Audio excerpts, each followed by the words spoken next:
want to thank you for participating and joining us for this afternoon's webinar titled A Primer on Implementation Science for Clinicians and Researchers. Today's webinar will be hosted by Dr. Molly McNett and Dr. Sharon Tucker. So I will go ahead and give you their bio information. We are glad to have them joining us today. So Dr. Molly McNett is a professor of clinical nursing in the College of Nursing at The Ohio State University and assistant director of the Implementation Science Core of the Helene Fold Health Trust National Institute for EVP. Dr. McNett's research centers on care of critically ill patients after neurological injury, and in her work she has led funded multi-site national trials and routinely participates in international trials with diverse research teams. She is widely published in peer-reviewed journals, has authored several evidence-based clinical practice guidelines, and presents nationally on research and evidence-based care for patients after devastating neurological injuries. Dr. McNett also leads international interdisciplinary guideline development groups in critically synthesizing the research literature to generate meaningful practice recommendations for several professional organizations. She has over a decade of experience working with leadership teams and health systems to apply research findings and EVP recommendations to practice and create infrastructures for ongoing monitoring of outcomes. Dr. McNett's work has earned her several awards, including fellowship distinction, and she remains passionate about clinically based research, eliminating disparities in healthcare and research, and applying best evidence to improve patient and organizational outcomes. And Dr. Sharon Tucker is the Grace Sills Endowed Professor in Psychiatric Mental Health Nursing in the College of Nursing. She's the director of the Doctor of Nursing Practice Nurse Executive Track and is the director for the Implementational Translational Research Core for the OSU Helene Fold Health Trust National Institute for EVP in Nursing and Healthcare. She studies behavioral interventions and EVP implementation, training and tools, and leadership to promote EVP uptake. She developed the EVP Self-Efficacy Scale and the EVP Implementation Strategies Self-Efficacy Scale with preliminary promising psychometric data. Dr. Tucker publishes widely with more than 70 articles, 4 book chapters, and 2 EVP books. She leads the EVP training nationally and internationally and is Associate Director of Worldviews on Evidence-Based Nursing. She's Treasurer for the Board of Directors for the Midwest Nursing Research Society, a Robert Wood Johnson Executive Nurse Fellows Program alumna, and Fellow of the American Academy of Nursing. So I would like to again welcome Dr. McNett as well as Dr. Tucker, and we will go ahead and get started. I will say, however, if you do have any questions, please use the chat box. Make sure that you're sending it to everyone, and if you could use the chat box, but we will actually be holding off and answering questions at the end of the presentation. All right. Dr. Tucker, it's all yours. Good afternoon, everyone, and thank you for joining us. We're excited to launch this of what we expect to be many different webinars, toolkits, modules, and resources for all of you clinicians and researchers that are on the implementation science journey with us. The first thing I want to do is review the objectives for the talk today. We want to summarize the iterative relationships between EVP quality improvement and research. We want to describe the development of the field of implementation science and its role in advancing EVP and applying research in the real world clinical settings that we all serve. And we want to review implementation science strategies and common frameworks. Before we go any further, we wanted to take a little pulse of all of you and your experiences, especially in relationship to implementation and implementation science. So we've got 4 questions that we're putting up on the screen. The first one is, how familiar are you with evidence-based practice? And you can choose not at all, somewhat familiar, moderately familiar, or very familiar. I'll give you just a moment to respond.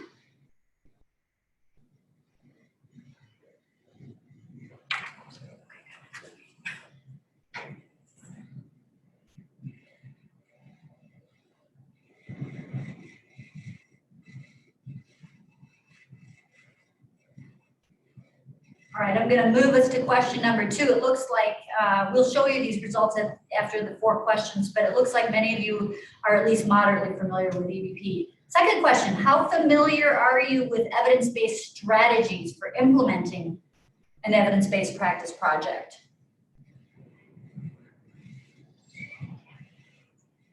And if you can't see all the choices or questions, just scroll down a little bit.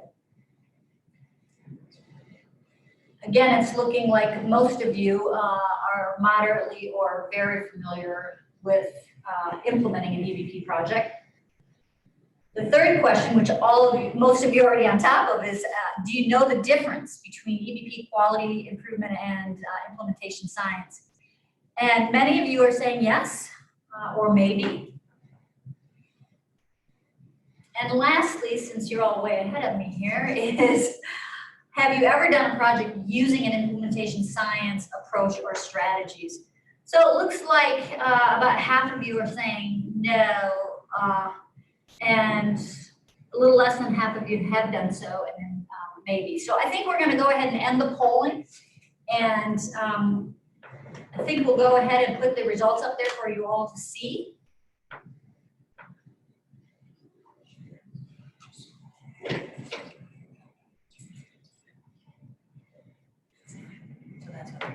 Oh, so I think you're seeing it right now is you see each of these very familiar pretty much with EBP, implementing pretty familiar, pretty confident between, or at least familiar with the differences between EBP research and quality. And then lastly, the area that you've all joined for today is implementation and implementation science. So thank you for giving us that sort of snapshot of what you're all doing in your places and what your experience has been. So I'm going to move us forward.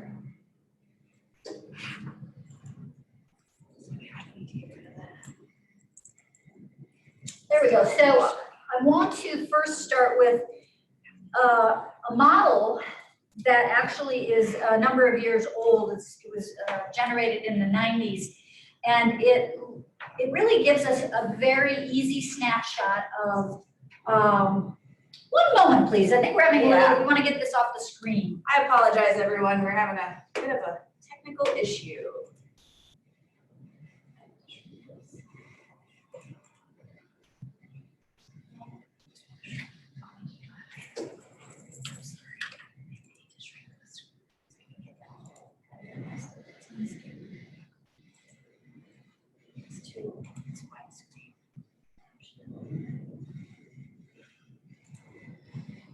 We're just wanting to make sure we get the poll off the screen.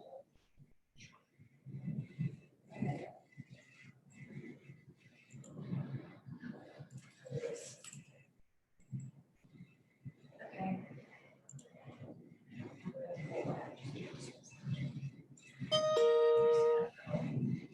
Sorry about this. We can't get rid of the poll. Is it okay? Yeah, that's what they see. Sorry about this. We just have to get that. I think you're all seeing that.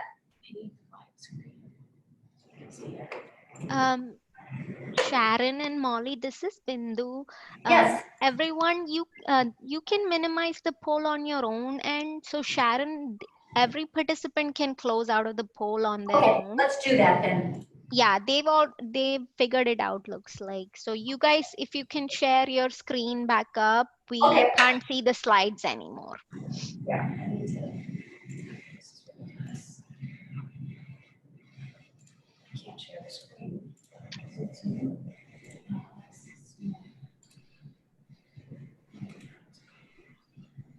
The button to share the screen is off.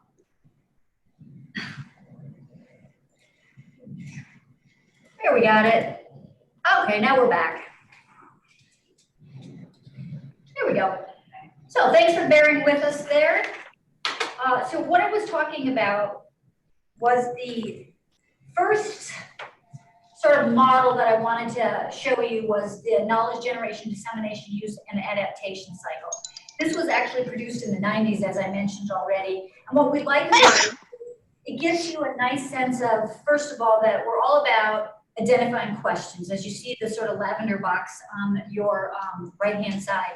So once we've identified questions, we can conduct research, which is often how evidence-based practice is originated. And then the research is generates new knowledge for us that we can then disseminate, whether that be through publication, presentations, policies, guidelines, and then ultimately using the findings in practice with the idea that it will improve patient care. The beautiful thing about this is it looks smooth and it looks nice and circular and perhaps systematic, but where things often get stalled is at the dissemination point.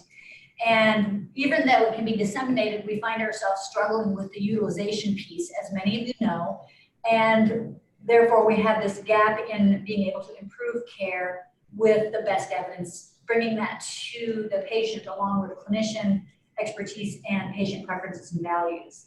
One of the models that you'll see published in the literature and that many of you may use is the ARC model. And the ARC model poses for us a strategy sort of from the organizational setting that has evidence behind it that improves patient outcomes, it improves clinical care, and it improves cost. And there are publications that reflect that. And if you want more about that, you can ask us.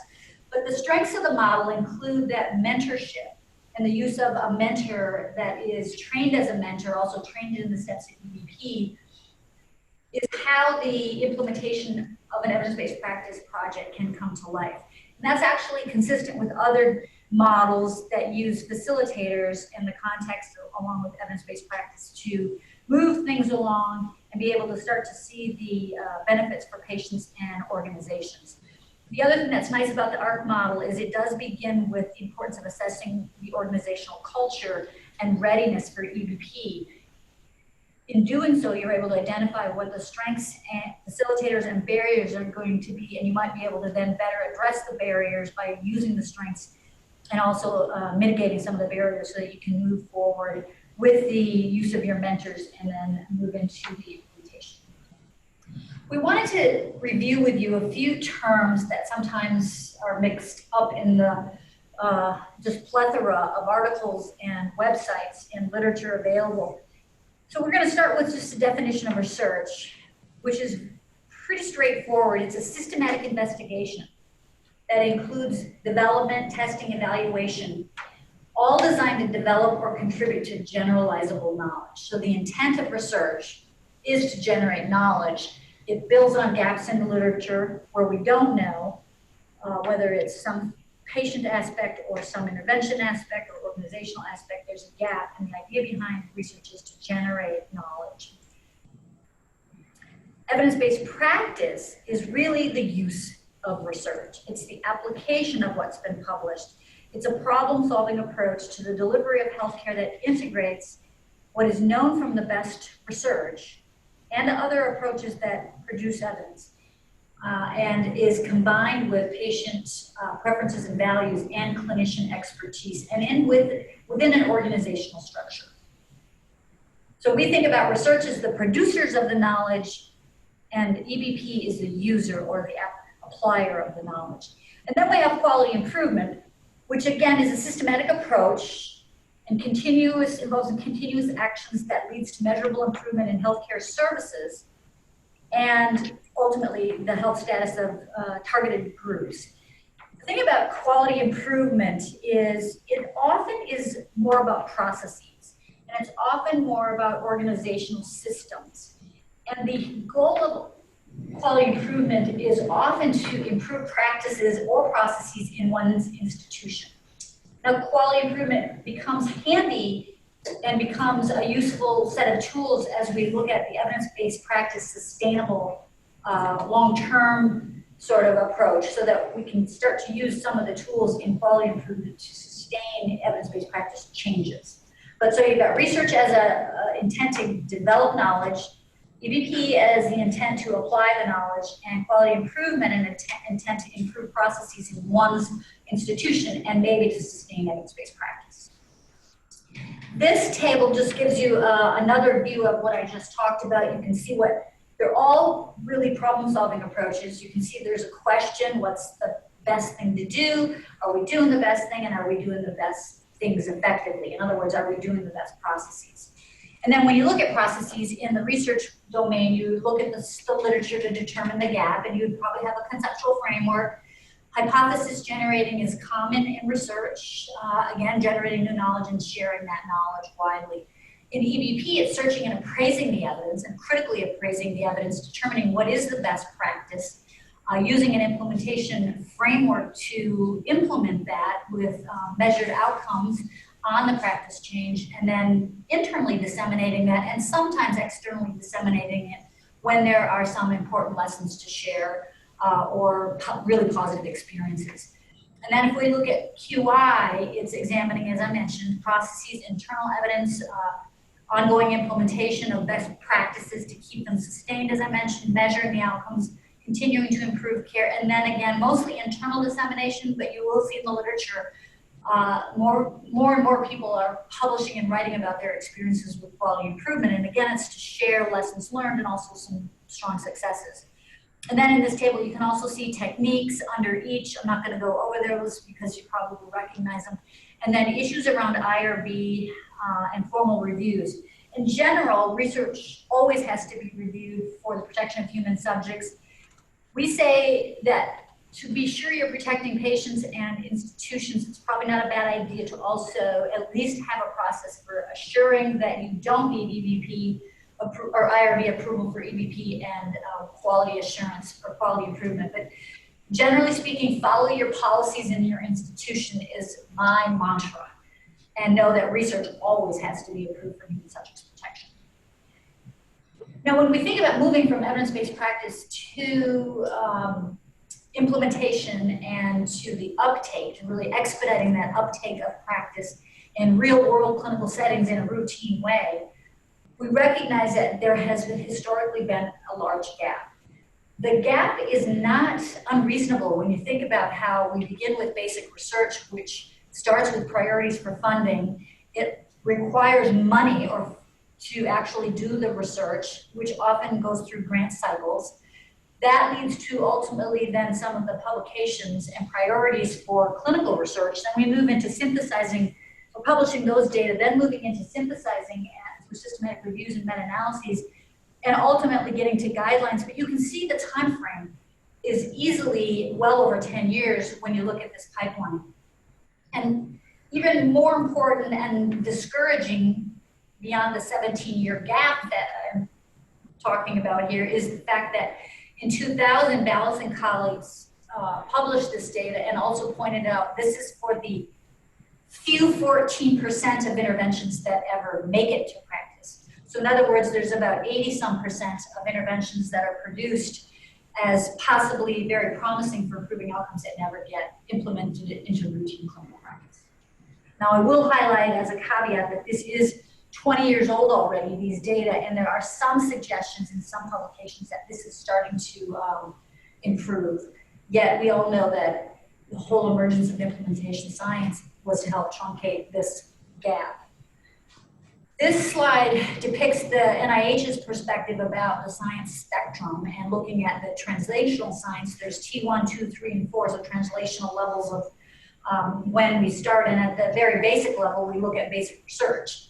And that moves into preclinical, so that might be microscope work, moving into preclinical research with animals that ultimately has enough data to move us into clinical trials that begin with safety, especially if there's a higher risk and harm potential for patients, but ultimately leads to safe and effective data that suggests it should become routine clinical practice. We move it into clinical implementation trials, clinical trials 2 and 3 phases, and then also ultimately into the public health domain, and maybe phase 4 there where some things become commercialized.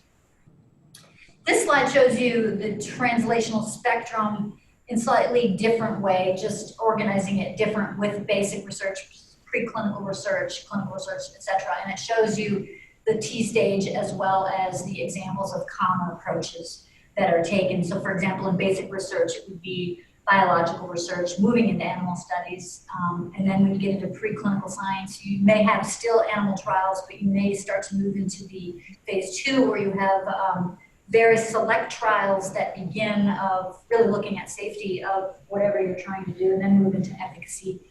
And as we move into clinical implications, you move up the ladder, and then you might start to look at implementation science approaches and QI approaches to help sustain and then ultimately into the public health domain.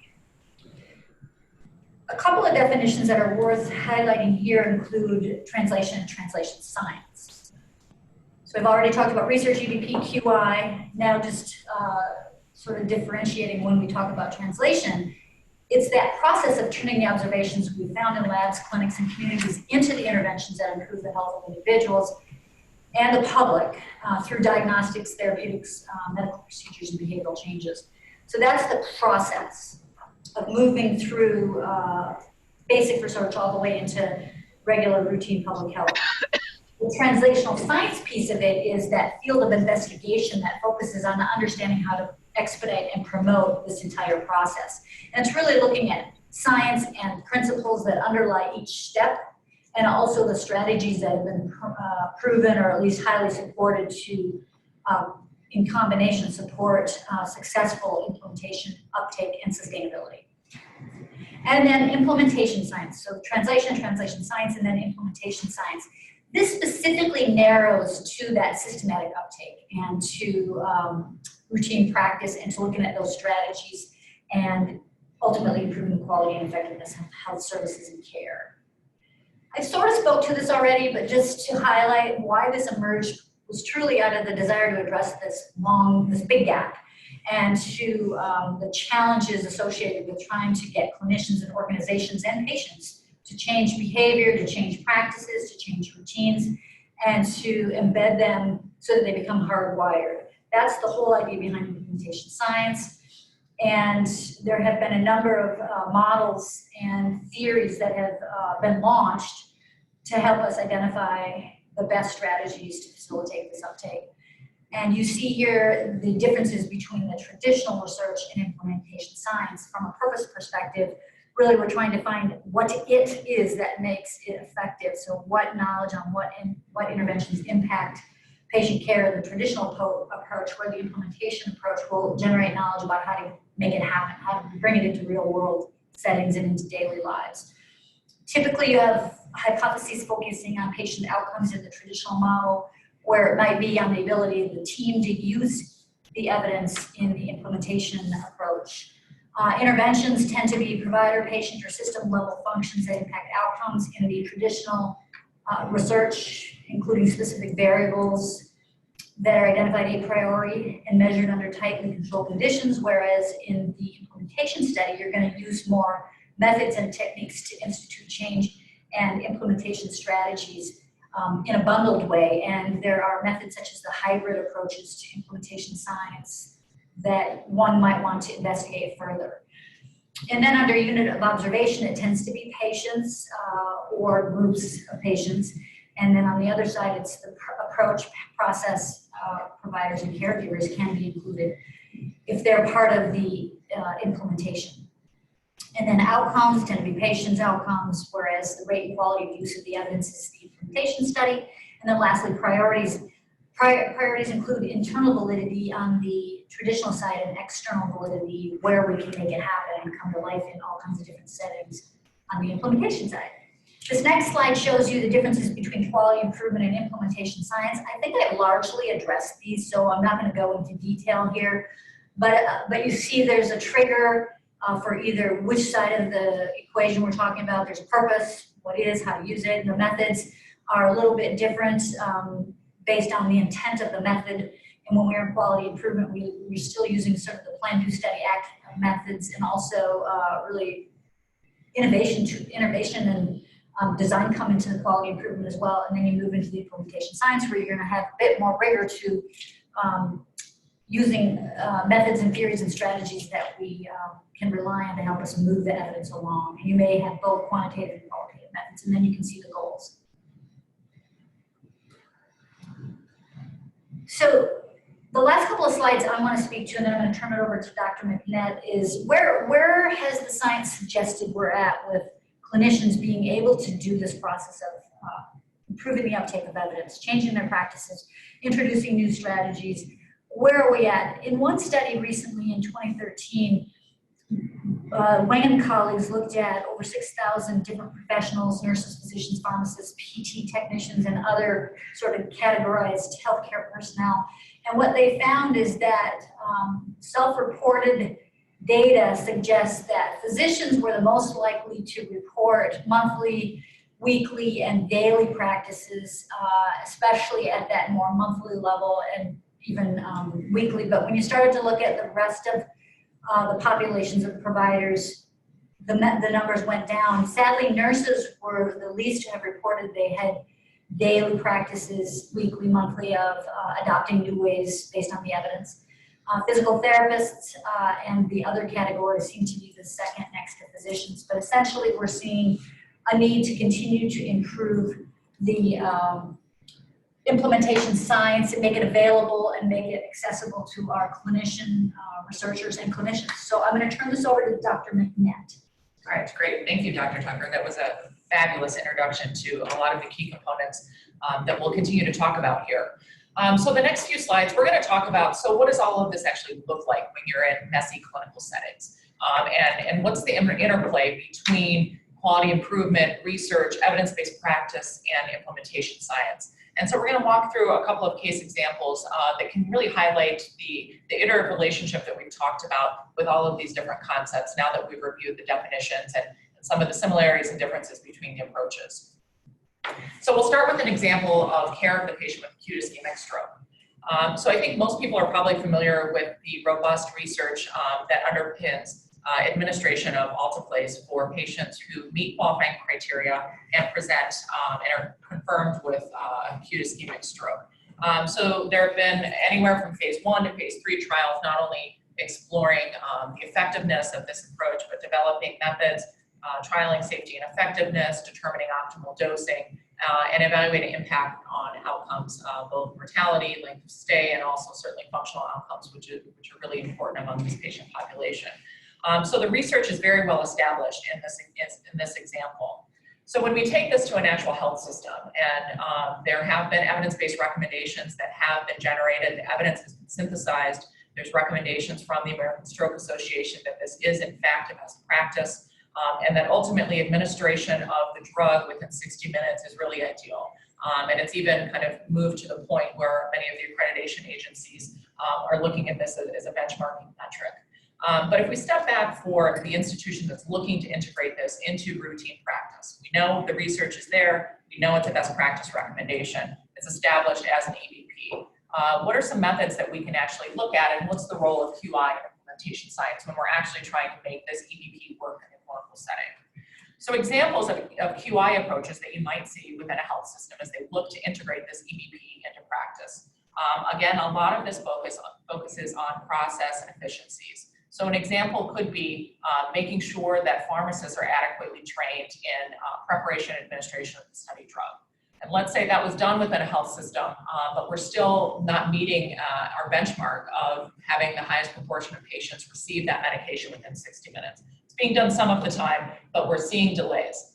So oftentimes a root cause analysis can be done, and you'll often see this among healthcare teams, where they actually record times and look at different steps along the process of when the patient first presents to the emergency room, what teams are mobilized, who on the team is mobilized, to really try to pinpoint down where the inefficiencies might be taking place, and then using PDSA cycles, implementing some rapid cycle changes, small-scale incremental changes, and evaluating those within short periods of time for impact on improving those efficiencies. So for example, if a root cause analysis was done within the health system and it found that there was a delay in terms of preparation of the medication by members of our colleagues within the pharmacy team, interventions could be put in place, such as having a pharmacist be part of the code stroke team. And so every time a stroke patient presents to the emergency room, a pharmacist is on call to respond to those, so they can quickly be a part of the treatment team and have clear indications if that medication indeed needs to be prepared for this patient, if they meet qualifying criteria, and then rapidly communicate and have that medication supplied in a timely fashion. So that would be an example of a QI methodology. Again, rapid cycle, small incremental changes with real time and very short periods of feedback to help improve the process and eliminate inefficiencies. Another example of a QI approach that you might see within this example would be if you, again, did a root cause analysis and analyzed timeframes to try to see within a 24-hour period what tends to be the longest timeframes where you're seeing the delays in terms of timely administration of this medication. And maybe with that root cause analysis, you see that the longest timeframes typically happen during change of shift.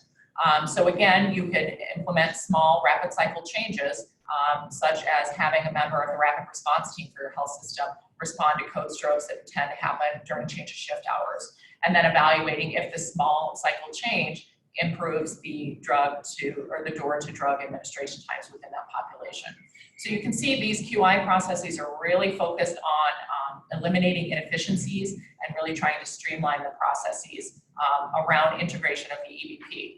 Now, all of those interventions are not necessarily based on evidence, but they are related to efficiency and streamlining processes. Now, let's say within that health system, you've already put in place these interventions to streamline the processes, yet you're still not seeing full uptake of the EBP among your provider and your treatment teams. So you've fixed all of the issues about getting the drug there on time, you've got the right people there, but you're still not seeing the right proportion of patients treated within that 60-minute time frame, and you need to understand why. And you need to identify what are the strategies to actually get our treatment teams to be using this EBP as part of their routine clinical practice. And that's where implementation science really plays a key role. So with this approach, there's really two mechanisms that you could utilize at this stage based on the resources within your institution. So if you happen to be an institution that has access to health services researchers or research mentors who are experienced with implementation science type designs, you can actually work with them to design an implementation study to critically evaluate contextual factors, individual provider level factors, treatment team factors, infrastructure or system type factors that are impacting uptake of that EBP. Now, not everybody has those resources or those types of expertise within those institutions, which is fine. The other mechanism that you can use with an implementation science approach here is to actually institute strategies that are based on evidence from other implementation science work. These are strategies that have undergone significant testing. There's actually a listing of evidence-based strategies for implementation of EBP. And you can utilize these specific evidence-based strategies for implementation depending on what stage of change you're at with implementation of this EBP. So we're going to talk a little bit more about what those strategies are and how you can utilize them and how they were developed. And then as we get towards the end of the talk, we'll give an example of if you were actually going to design an implementation science type study around this, what that would look like as well. So you really have essentially two options here based on what the resources are within the environment that you're working. So as we touched upon a little bit, it's important to differentiate and explain the relationship between implementation science and implementation strategies. So ultimately, implementation science is a systematic investigation, the research approach, trying to establish what exactly are those best practices for increasing uptake of the EBP. So many of them have been well studied, but if you're having issues implementing an EBP within your organization, you can actually design an implementation science type design to really provide a systematic investigation and a robust approach into what exactly are the facilitators and the possible barriers within uptake of that EBP. Whereas implementation strategies are actually based on the science of implementation. So there are numerous strategies that have been shown from other studies to be effective for increasing the uptake of EBP across a variety of different settings, both within healthcare settings and also in other settings as well. So the strategies are generated from the science. So ultimately, as we've talked about, implementation science really is critical to bridging that research to practice gap. Findings on effective strategies have already been disseminated to help increase the adoption of EBPs across settings.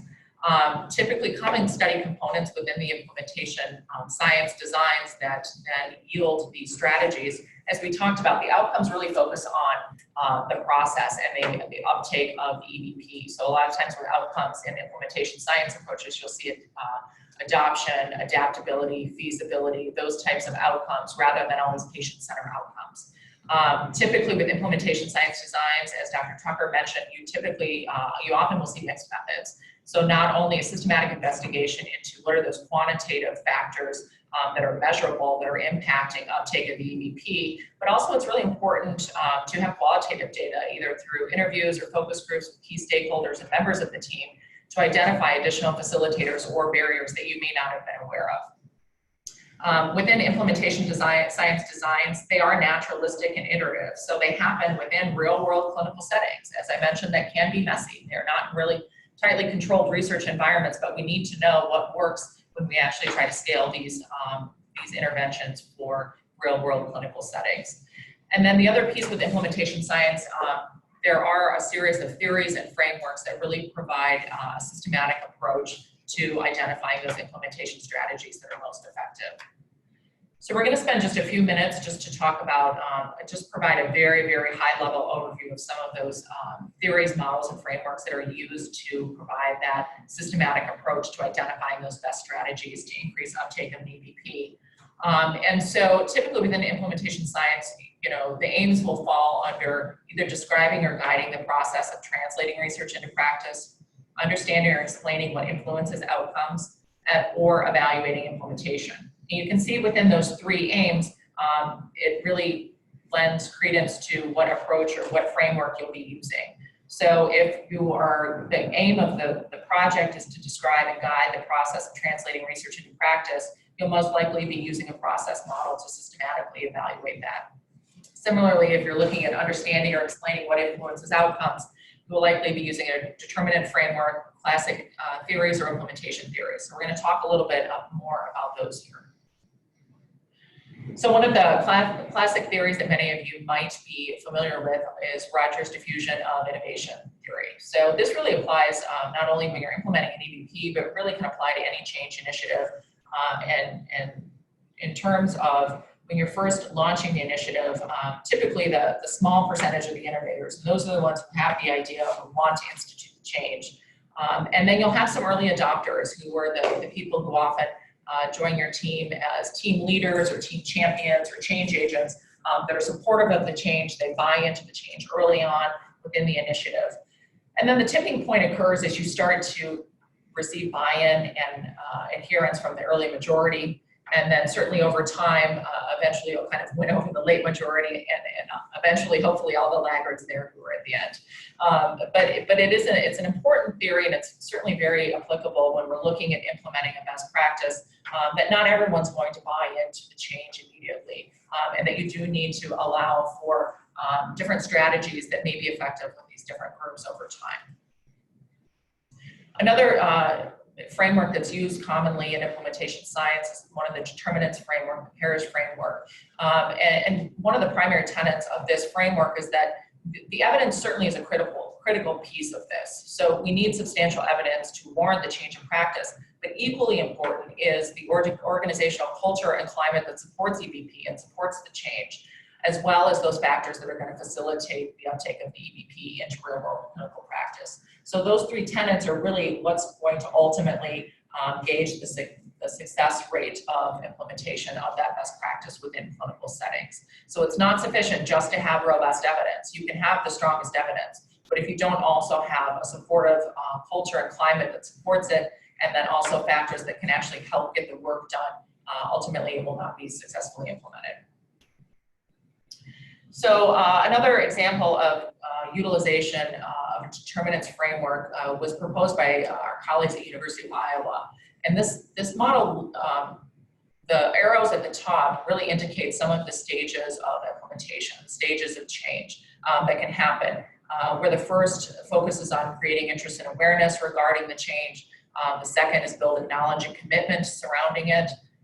And then you move into promoting action and adoption, and then finally into integration and sustained use, where the practice is actually hardwired into routine clinical settings.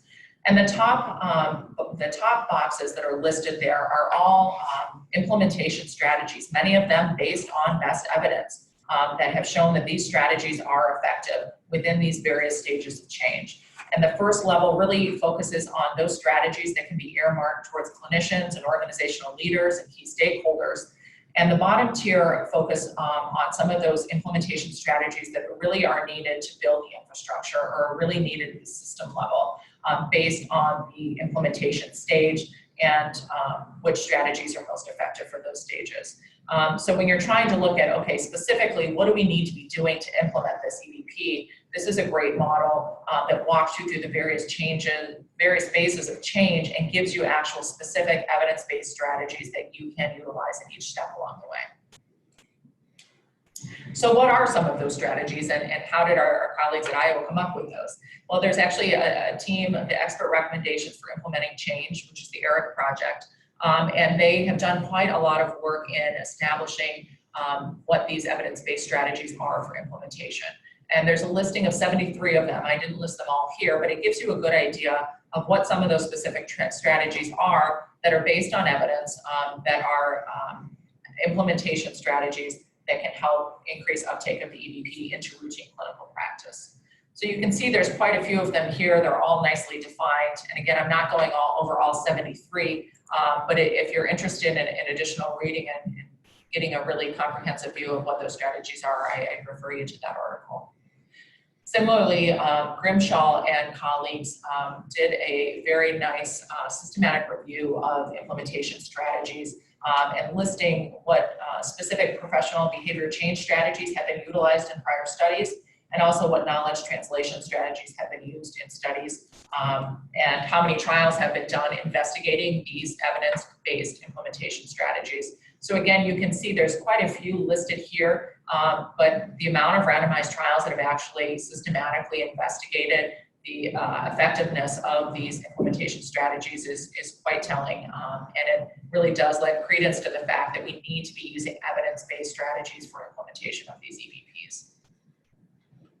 And then the last model that I certainly wanted to mention is the CFR model. So it's a consolidated framework for implementation research.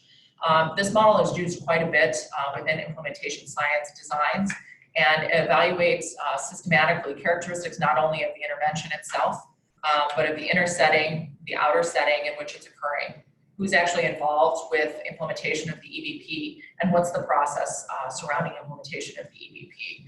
And there's actually operational and conceptual definitions for each of these items that are listed here that are available on the CFR website and used quite extensively by researchers within the field of implementation science. Okay, so to kind of wrap this up and bring us all home, I wanted to include another case example. Again, it's the same example with the alteplase administration, but I thought it was important to walk through what that would look like if we actually designed a study around that. So we previously talked about the strategies that you could use for implementation if you were in the situation where you were not still having consistent uptake of that EVP in clinical practice, and what those evidence-based strategies for implementation could be. And that certainly is a very viable approach and one that's used quite often by institutions. But what if you are in the situation where you have a team of researchers who are interested in systematically investigating factors associated with uptake of that alteplase administration within 60 minutes. So some things that you would evaluate systematically using the CFR model with that example would be characteristics of the intervention.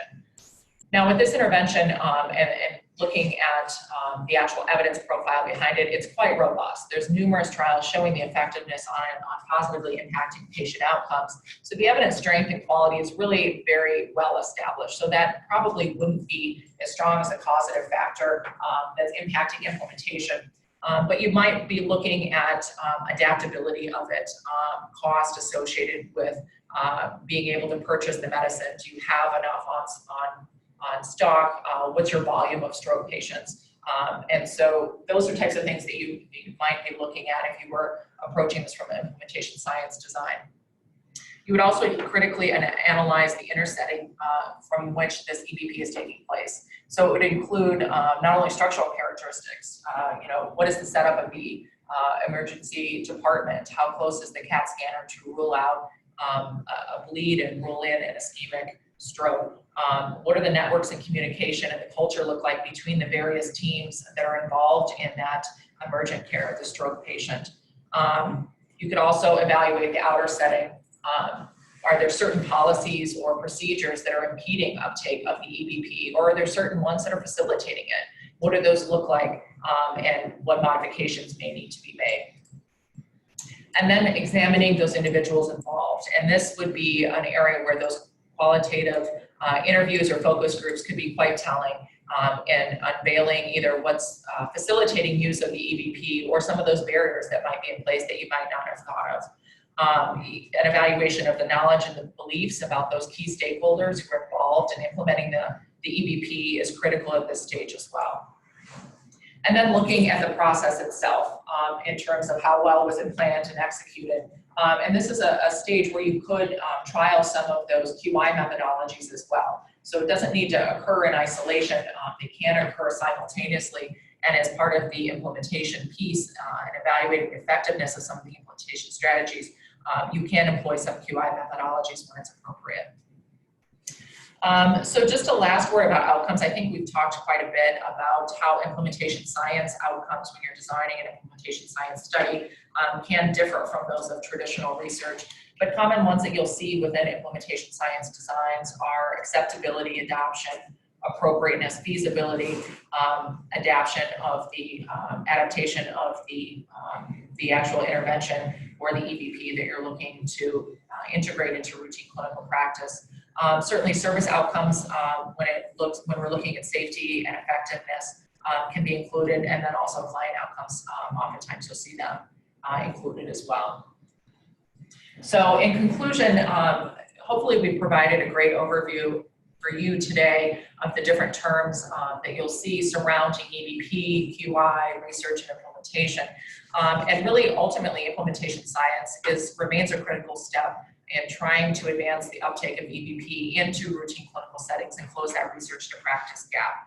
I think people will agree that evidence-based practice is important, but how you actually get from those evidence-based recommendations or the data from multiple studies that are demonstrating effectiveness to actually getting people to do it routinely in clinical practice really remains challenging for a lot of people.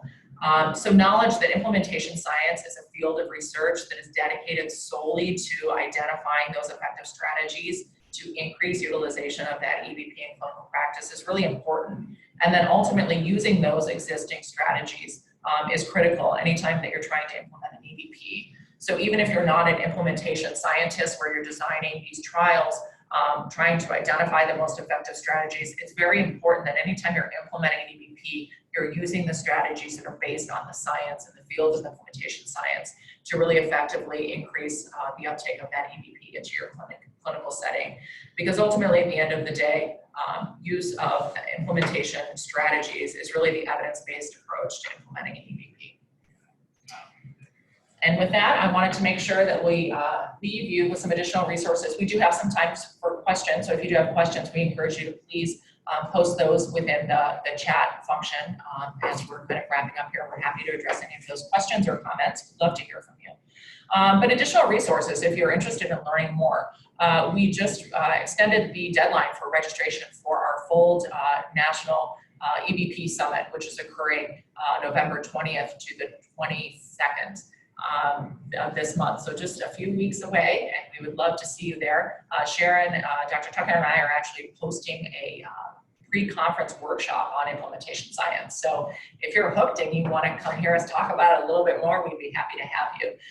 We're going to explore actually your examples from the audience about different strategies and different approaches with EVP and what types of QI methodologies you might consider using, what types of implementation strategies you might consider using. So it's really going to be an interactive workshop. So we encourage you, if you're interested, come join us, we'll be there. And then also certainly our FOLD website is full of resources and additional opportunities for implementation science and also for EVP really throughout the continuum. So I encourage you to look at that. We are currently planning on posting in January implementation science modules. So if you are interested in learning more about the science of implementation and how to actually design implementation science type research studies, there will be self-paced modules that will take you through some more specifics of the research designs within implementation science, and look for those on our website in January. And then we both have put our emails there. Feel free to reach out to us with questions or comments. And we do offer additional consultation if that's something that you or your healthcare team is interested in as well. So thank you for your time today, and thank you for joining us to learn more about implementation science. We open it up now for questions. Yeah, so if anyone does have questions, the chat box is available. Make sure when you're sending your questions, if you could please send it to everyone so that everybody can see those questions. In addition, you can also unmute yourselves at this time and just ask questions via the audio option too.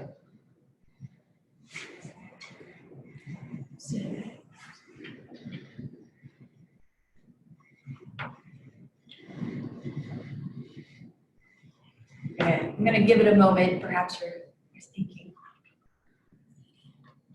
We know you're out there.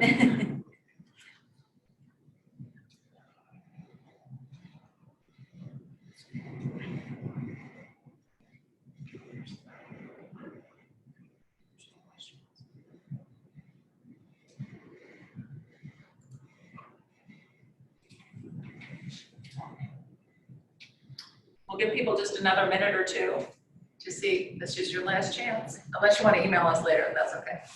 That's a top secret question or comment. That's okay too.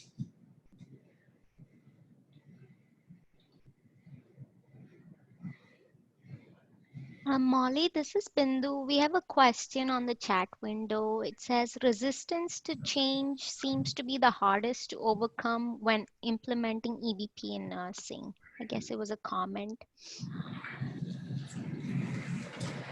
We're happy to comment on that. This is Sharon, I'll start.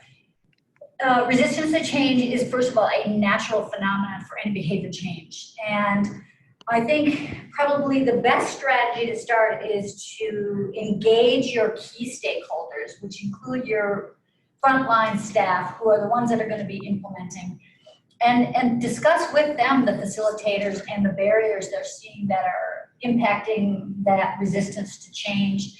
And together, and make sure you include your naysayers as well, and together start to problem solve and identify solutions as to how you might go about addressing some of the barriers. You could also do organizationally an assessment that looks at readiness for change. You could do it individually as well to get a pulse of what people are struggling with. Then you might want to pull well, you probably need your leadership there right from the beginning to speak about incentives, to speak to resources that are put in place so that some of the resistance might be related to resources, could be mitigated. Offering time for people to spend in the initiative and allowing them a chance to adopt to the change are also some strategies I would suggest. Yeah, I think it's really important, as Dr. Tucker mentioned, to engage the naysayers. So, you know, the early adopters that we talked about typically are motivated, they already believe in the change initiative, they believe in the EBP. Those typically aren't the hardest ones to win over. But if you can really identify what some of the barriers are for the naysayers, or what some of the myths might be, or those beliefs that you can actually impact, just even sometimes through conversation is very effective. It's really important, and that can be really an effective strategy early on to help promote, you know, integration of that EBP. But we certainly agree, we've been there quite a number of times in terms of trying to initiate any kind of behavior change, but especially when it comes to an EBP that might not only be you know, kind of limited to one clinical area or one discipline. Oftentimes it's a change that needs to be integrated across multiple units, and that isn't alone just to nursing. And so really engaging other members of the team besides just those within your unit, I think is really important too for early buy-in. I would add two final comments about that, just dovetailing on those comments. One is celebrations and recognition for the hard work people are doing should not be minimized. And maybe how people want that celebration and recognition is different, but nevertheless, rewarding positive behavior goes a long way. And then secondly, I would say if there are real world limitations, like competing demands and many changes happening at once, and lack of organizational leadership support, those really have to be dealt with. And I think it's unrealistic to ask people to change behavior if some of those key stakeholders, key resources aren't in place. And you may have to pull in some really crucial conversations about that to be able to make the change happen. So we have a question from Inga. She asks, based on your experience, which implementation strategies are most effective in practice? It's a good question, Inga. Hi, Inga. So the literature would suggest that involvement of leadership is key. And infrastructure and culture support is key. Not having a culture for EBP is on the flip side of what shows to be effective. Not having a culture for it has shown to be sort of a barrier. There are strategies like audit and feedback in real time. Being able to give feedback to people who are trying to make the change or not trying to make the change can be very effective. There is some evidence for having resources like technical support that suggests once those technical limitations are removed, there's more freedom to be and ease in which the workflow can happen. Let me see, let me think a minute.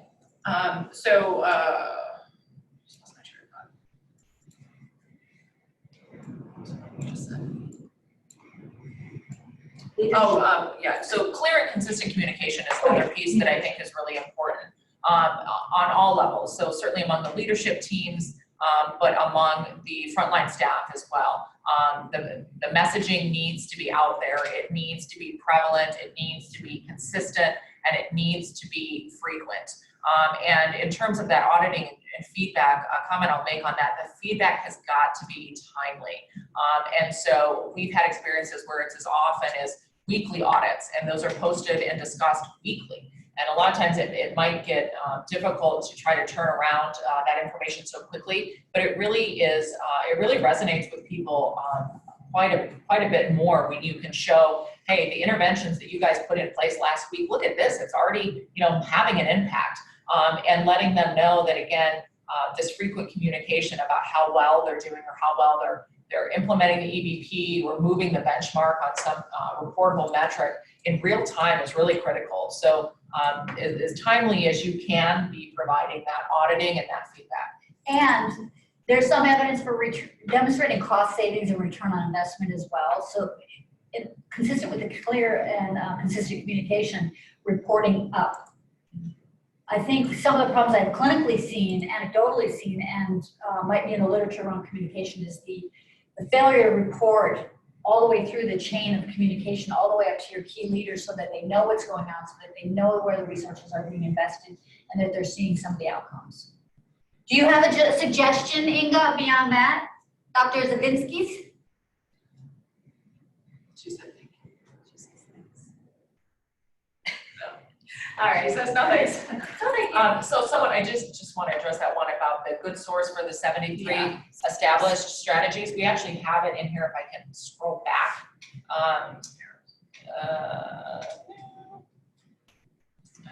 Let's see. Just give me a minute. It's power it all. It's powered all, and it's expert recommendations.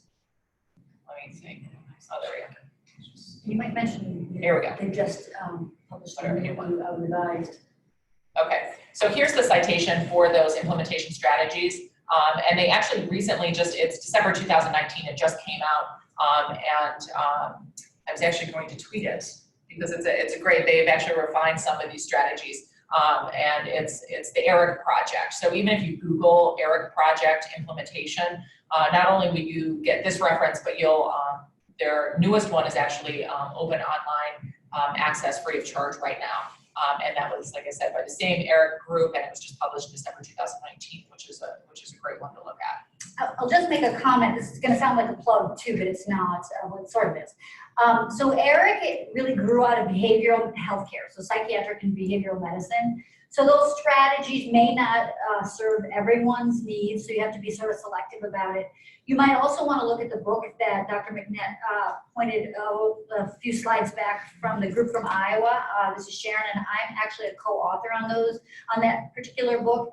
And it's Laura Cullen as the first author. That book has 63 strategies, and the way the book was designed is around the Iowa model for phases of EBP.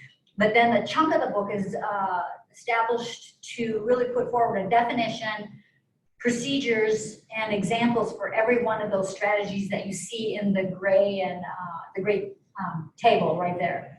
So just encouraging you, there's no conflict of interest. I get no royalties on this book, neither do any of the authors, but I encourage you to use that as a resource for you as well.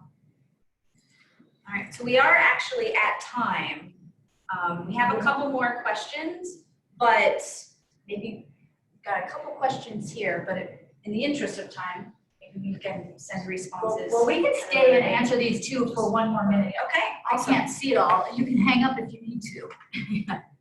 So the first one is, a recent project that I facilitated involved literature review, which resulted in policy change, then assessment and potential solutions in addressing how to change culture, knowledge, and skills of nurses and patients in implementing the change. The barriers came forward organically. We initiated some interventions and are evaluating outcomes over time.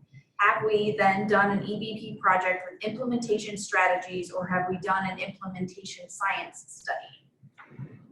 That's actually a great question, and I'm happy that you asked that. So from what you provided, it looks like you established what the best practice was.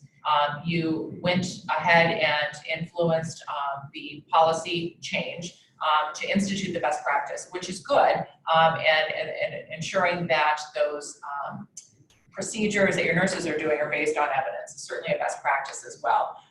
Certainly, of course, the barriers will come forward.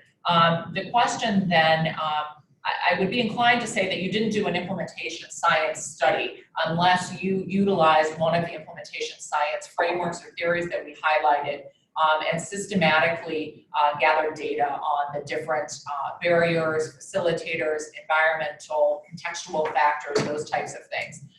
So it's probably unlikely you did an implementation science study. Now, if you actually did an EBP project with implementation strategies, probably it would depend on what those strategies were, and were they evidence-based strategies that you employed when you rolled out this EBP project or not. And just to remind you what we talked about in the first half of the presentation is this all boils down to what was your intent. And if your intent was to improve practice in your place, you probably did EBP and quality improvement, and you're using the science of that implementation to guide your success with the project. If it's indeed that you wanted to generate knowledge, it might be research. If you wanted to generate knowledge about implementation strategies through science, then it would be implementation science. Awesome. And we'll take the last question here. It's from Carla Hall. She asks, can you describe what an EBP culture looks like? Our leaders say they support it, but I'm not sure that the frontline folks understand and recognize it. We'll both make a quick comment and then we can wrap up.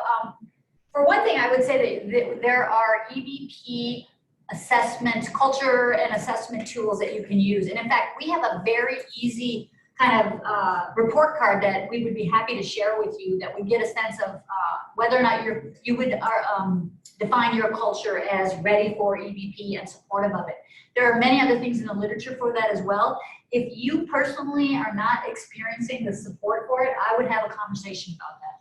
No, agreed. I think one of the best ways to operationalize that is looking at one of those organizational assessment of culture tools and readiness for EBP. I think what resonates with me is, did the frontline folks understand and recognize it? And in institutions, the healthcare systems that I've been in, where there's a strong EBP culture, frontline staff are comfortable. They know what an evidentiary table is, and it's in their policies, it's in their procedures, and they can show you, here's our procedure for how to do this. Here's the evidentiary table on it. So it's common language that they're used to using.